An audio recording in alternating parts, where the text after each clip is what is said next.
Halo teman-teman, selamat datang di podcast Chemistry Talk, di mana kita akan ngobrolin tentang dunia kimia dari sudut pandang mahasiswa. Nah, kimia ini nggak cuma teori doang, tetapi juga realita di lapangan, termasuk realita di laboratorium yang kadang, ya begitulah. Nah, di episode kali ini, kita akan bahas topik yang sangat-sangat besar dengan kehidupan pendidikan kimia. Apa sih itu? Apakah praktikum? Betul banget. Kenapa praktikum? Karena seharusnya ini menjadi pelajaran justru yang paling terasa formalitas. Dan kenapa sih banyak dari kita ketika praktikum itu selesai tapi nggak paham nggak sih sama konsepnya itu bagaimana? Jadi, ayo kita bahas bersama-sama. Oke, sekarang aku mau nanya jujur nih. Pernah nggak sih kamu itu praktikum tapi tujuannya cuma satu, yaitu cuma fokus untuk nyari data? Jujur pernah sih, bahkan itu kadang bukan cuma data, yang penting itu laporan di ACC. Terus juga kalau dipikir-pikir, kita itu misal berada di laboratorium kan, terus tempat kita paling konkret di dunia belajar kimia. Nah, rasanya itu malah kayak checklist aja nggak sih? Kayak yang penting hadir aja di lab. Nah, itu dia masalahnya. Kalau kita balik ke konsep dasarnya, itu praktikum bukan sebagai pelengkap saja, tapi bagian inti dari metode ilmiah itu. Betul, di sini kita belajar tentang hipotesis, terus pengumpulan data, terus juga interpretasi hasil. Nah, kalau balik ke konsep dasarnya, praktikum itu bukan cuma sekedar pelengkap gak sih?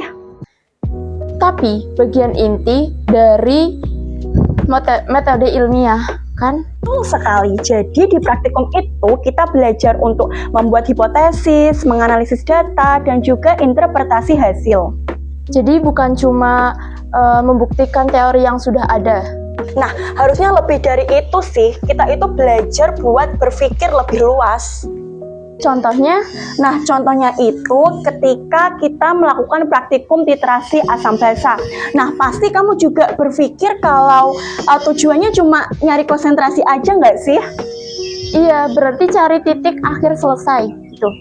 Nah, padahal banyak hal yang harus perlu dianalisis loh. Contohnya, kenapa sih memakai indikator itu? Lalu, kenapa indikator itu berubah warna pada titik tertentu? Dan juga kenapa titik akhir titrasi setiap kelompok itu bisa berbeda-beda? Oh ya, itu sering banget berbeda. Itu kira-kira kenapa ya? Nah, itu bagian pentingnya karena adanya kesalahan analisis dalam praktikum. Jadi sebenarnya kita cuma belajar berpikir, bukan cuma menghitung ya. Tapi tuh kenyataannya yang terjadi di lapangan langsung itu nggak kayak gitu. Iya, ada beberapa faktor sih. Dari sistem dulu deh. Oke, misal mahasiswanya banyak, tetapi alat praktikumnya itu cuma sedikit. Jadi tuh gantian terus buru-buru, terus juga nggak sempet mikir gitu ya. Iya, betul sekali. Jadi kayak buru-buru dikejar waktu. Belum lagi nanti mikirin laporannya seperti apa. Nah, itu masuk ke faktor kedua, yaitu penilaian. Karena yang sering dinilai itu hanya hasil akhirnya atau laporan aja, bukan proses berpikirnya. Sehingga mahasiswa itu fokusnya itu hanya ke hasil akhir, yaitu fokusnya ke laporan praktikum. Dia nggak berpikir tentang bagaimana sih inti dari praktikum itu apa. Terus dari sisi mahasiswa sendiri tuh gimana kira-kira? Nah, banyak mahasiswa yang masuk ke laboratorium itu tanpa persiapan. Jujur deh, sebelum praktikum kamu baca modul nggak? Jujur, baca modul aja di tempat. Nah, sekarang pertanyaannya, apa aja sih yang bisa kita lakukan sebagai mahasiswa?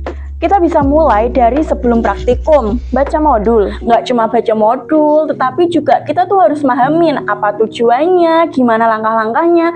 Nah, kalau perlu, kita itu bikin hipotesis sendiri. Jadi kita punya ekspektasi sebelum bereksperimen gitu.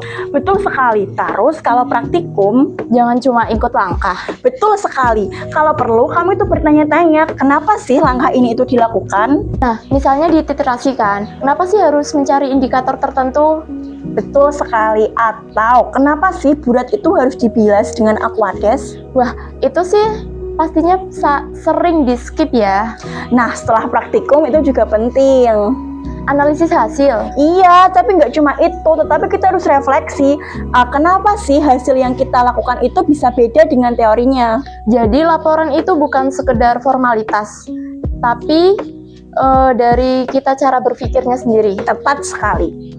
Jadi sebenarnya praktikum itu bisa jadi pengalaman pembelajaran yang lebih mendalam lagi. Betul sekali, bisa jadi pembelajaran yang dalam asal kita aktif dalam prosesnya.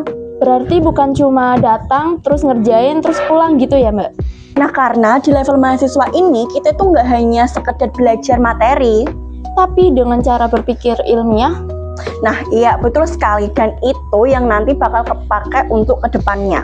Nah, karena di level mahasiswa ini kita tuh nggak cuma belajar tentang materi, tetapi gimana kita itu proses berpikir secara ilmiah yang nantinya bakal kepake untuk kedepannya. Jadi dari obrolan kita hari ini, bahwa praktikum itu memiliki potensi yang sangat besar. Dan tapi sering sih hasilnya itu sering nggak maksimal karena ada berbagai faktor. Nah, tapi kita itu juga punya peran loh untuk mengubah, misalnya mulai dari praktikum. Karena pada akhirnya yang kita cari itu bukan nilai dari akhirnya atau bukan nilai dari laporan praktikumnya, tetapi dari pemahaman praktikum itu. Terima kasih ya Mbak sudah sharing-sharing di podcast ini, dan terima kasih kepada Permisa juga yang sudah mendengarkan podcast ini. Sampai jumpa di episode selanjutnya.